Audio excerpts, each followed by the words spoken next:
Welcome to Connecting Voices, the podcast of the Voices Festival, the European Festival of Journalism and Media Freedom, in Florence for this year's edition. This is episode 3, and I'm joined by Barbara Serra. Welcome, Barbara. Thank you. Lovely to be here. Thank you. Barbara is an award-winning international journalist, former anchor at Al Jazeera's NewsHour, a current presenter at Sky News UK, with extensive reporting experience across Europe and the Middle East.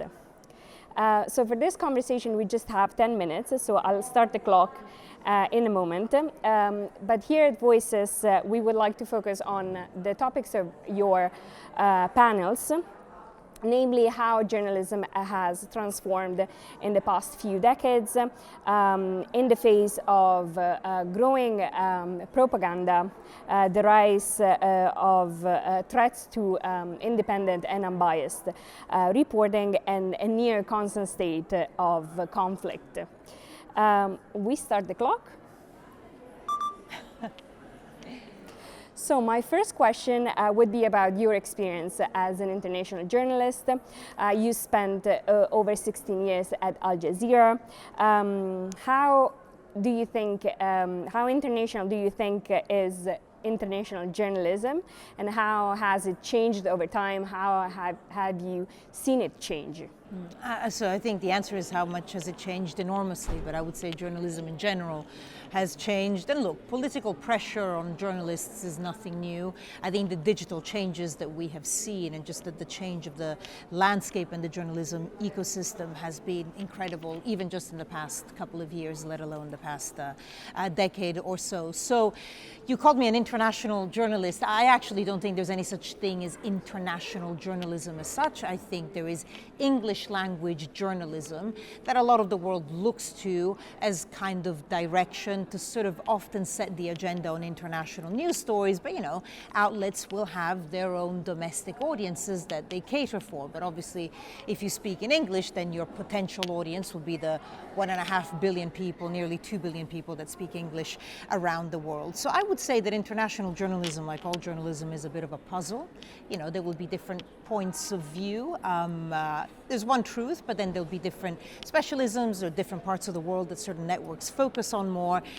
And the joy now of the digital landscape is that you can pick and choose, who you listen to and the kind of information that you take in. So that to me is one of the biggest changes that I have seen in what we would call international journalism. I joined Al Jazeera English back in 2006, which incredibly makes this the 20-year anniversary of the English version of Al Jazeera. I left a couple of years ago, but at the time, it was revolutionary to have a voice that wasn't from the West but speaking in English. And I think what we have seen, not just because of Al Jazeera, but again, the digital networks now, the choice that you have now through digital, through social media networks, and also the offering that so many traditional networks are putting on social media channels is extraordinary. And so I think for anyone who is genuinely looking to have a more complete idea of what is going on around the world, there's an endless choice of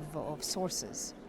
My question is also related to a different change in journalism, specifically the phenomenon that is citizen journalism, the fact that everybody can just pick a camera and in a way reporting their own experiences, and this is especially true in times of conflict. How do you think that this new phenomenon has changed journalism in your experience? So, it kind of points to the question of who is a journalist, and the answer to that question is different in different places. You and I are speaking in Florence, where the Voices Conference is taking place. So in Italy, you have to apply to be a journalist, right? And then you have to get permission to be a journalist, and then you have like a little, sort of badge, I don't know, but yeah, and you're part of something called the Albo of journalists. Now that does not exist in the UK, so technically in Italy, even though I've done some work here as a journalist, I'm not a journalist because I haven't had the say-so. Whereas in the UK, I suppose you're a journalist if you work for a journalist news organization. You can join the NUJ or one of the other sort of unions that cater for journalists or people who work in the media, but you don't have to, and that's not what makes you a journalist. So the whole question around who is a journalist the answer changes depending on where you are. And interestingly, the whole Italian thing, I think, harks back to fascism and people wanting to control who is a journalist and who is a platform. Now, anyone can be a journalist in a sense, because anyone can have a platform on social media, and you get the sort of idea of news influencers. Who decides? Well, I suppose if people are listening to you, then you are an influencer. The kind of journalism I've always wanted to do is based on fact checking, based on truth and analysis, and I've always worked in big news organizations where you also have the money to send people and do on location reporting and do investigations. That is a side of journalism that is harder to do if it's just you being a news influencer. But that is one of the biggest changes that we have seen in the past however many years, the emergence of a lot of people who maybe wouldn't call themselves journalists, but are definitely working in the kind of spreading of information. And I guess the challenge in the coming years is seeing how that affects truth, and how that in turn affects democracy. But again, those are contentious issues, and a lot of people would say, well, sometimes a news influencer is more trusted than mainstream media. So it's a challenge for everyone, and certainly in mainstream news organizations, people have changed, changed the way we work, and certainly on different platforms as well. But the core values of basically telling the truth, putting it into context, that stays the same. And on influencers, in your practical day-to-day, how has the newsroom changed, and also maybe the news that you put out there, now that outlets are more algorithm-driven, if you will? How has the job of selecting news changed? I mean, we are not in the news that we choose. We are not algorithm-driven in the sense that we will decide what we think the most important stories are for our audience, and then we will put resources onto those stories. Fact checking is a massive thing. I mean, we're talking digital. It's not just news influencers. It's this avalanche of video that we have, coming in almost the whole time, and checking, verifying that, especially with the emergence of AI, is becoming more difficult but ever more important. So certainly we're very much, any big news organization will be focusing on that. I think on a sort of individual basis for journalists, I think AI is going to change the landscape. I think the things that will survive are on the ground reporting. I think investigations as well. AI is not going to start digging around where people don't want you to dig around. But then also as journalists ourselves, people can feel about it whichever way they want to, but the personalization of the journalist, the being more approachable and being more authentic. When I started in journalism, especially quite straight-laced news networks in the UK, it was never about you as a presenter. You were presenting the news. Now that's still the case, but I think increasingly what we are seeing is that there's been a cultural shift in society where people actually want to see a little bit more of you.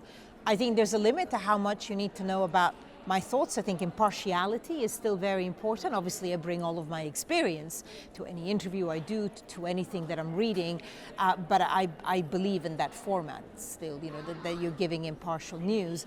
But I suppose being a bit more yourself, being more open about what you sometimes don't know. When I'm doing breaking news, in a breaking news scenario, I'll almost be as open about what we still don't yet know, or what we haven't been able to verify, and what we do know, right? So I think that's changing. And so to any young journalist, I would say, look, on the ground reporting, investigations, specialisms, kind of knowing what you're talking about, and trying to build a profile online within reason would be that kind of be the advice I'd give.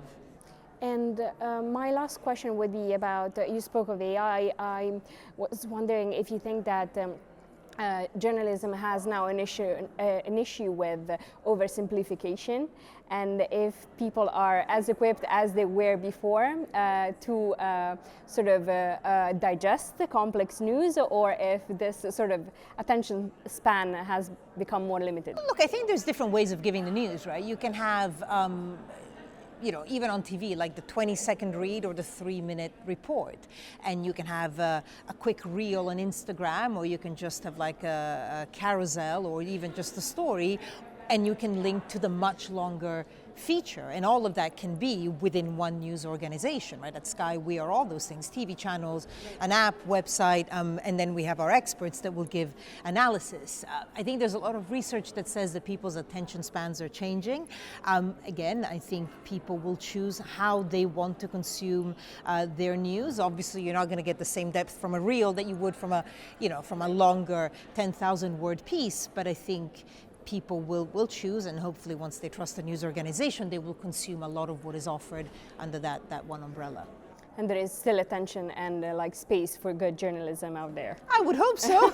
I think so. Yeah, absolutely. Listen, we live in very complicated, I don't want to be alarmist, but there's a lot of geopolitical changes and cultural changes, and ultimately all that journalism is shining a light on the reality that is around us. So yeah, absolutely, I'd say so. Perfect. And we have 3 seconds to spare. Bye. Perfect. Thank you so much for being here with us, Barbara. It was a real pleasure. Thank you. And for everybody at home, if you liked, please subscribe and stay tuned for the next episode.